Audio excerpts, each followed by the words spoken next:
Hi everyone, my name is Griselda Hernandez and my partner for this project is Trini Alvarez. Our article is on transgenerational trauma transmission in second generation Latino immigrant youth.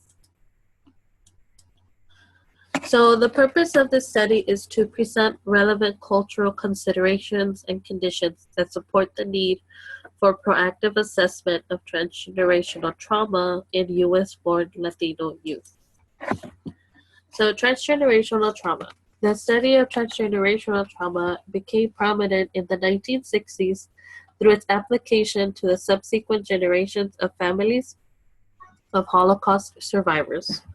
As increasing numbers of cultural diverse persons approach mental health providers in the U.S., sensitivity to secondary immigrant trauma is a necessary consideration and is expected to become a more common phenomenon.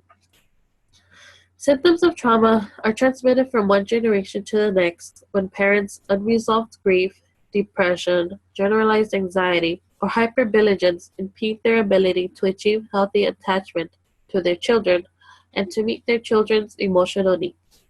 Trauma can negatively affect the physiological as well as psychological well-being of an individual. Traumatic stress can be renewed in each generation as members continue to witness the effects of the original trauma experienced by previous generations, even when the new generation is shielded from the specifics of the trauma history. Immigration and the stress of acculturation. Language barriers, status differentials that place some immigrants in a lower social status than they held in their countries of origin. New expectations inherent to the new highly individualistic culture and numerous other factors create challenges for immigrants that negatively affect mental health and overall well-being. For Latino immigrants, traumatic life events experienced immediately before physical migration, including events that may have precipitated the need for relocation, may include political violence, domestic violence, substantial impoverishment, and the death of loved ones.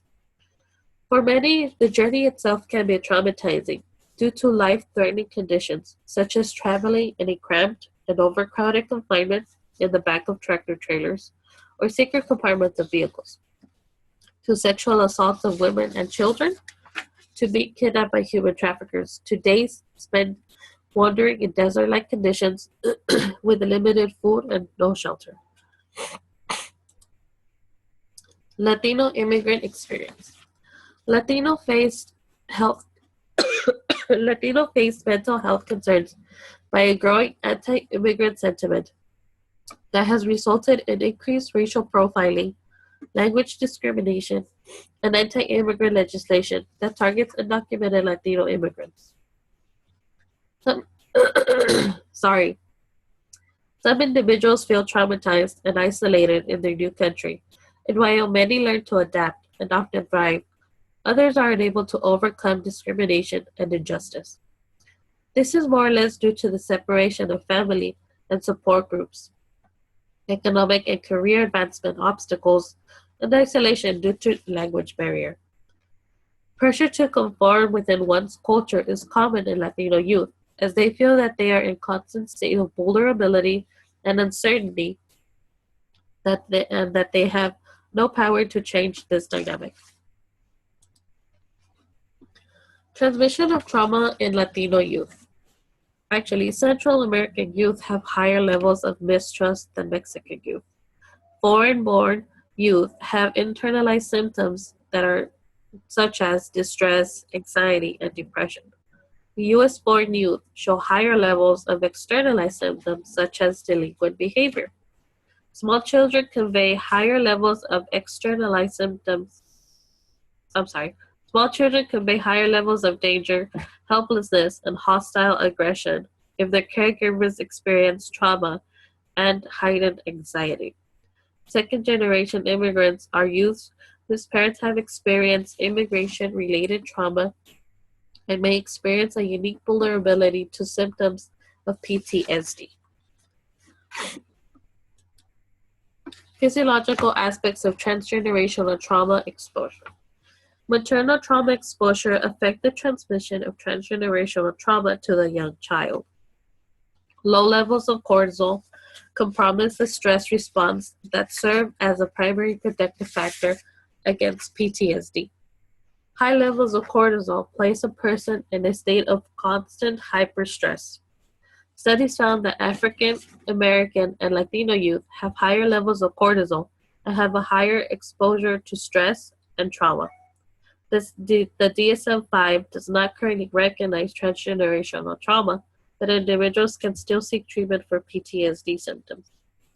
The multidimensional trauma and recovery and resiliency scales and color-coded timeline trauma genogram features rewarded items that are non-trauma specific and can be helpful in identifying Hispanic youth who are experiencing traumatic symptoms. So, conclusion, Latino strong family ties, which is called familismo, include the values and oral histories passed across generations and are seen as negative exposure to generational trauma, which is called fatalismo. Youth may be resistant to seek treatment or even acknowledge that services are available for this reason. Thank you, and that concludes my presentation.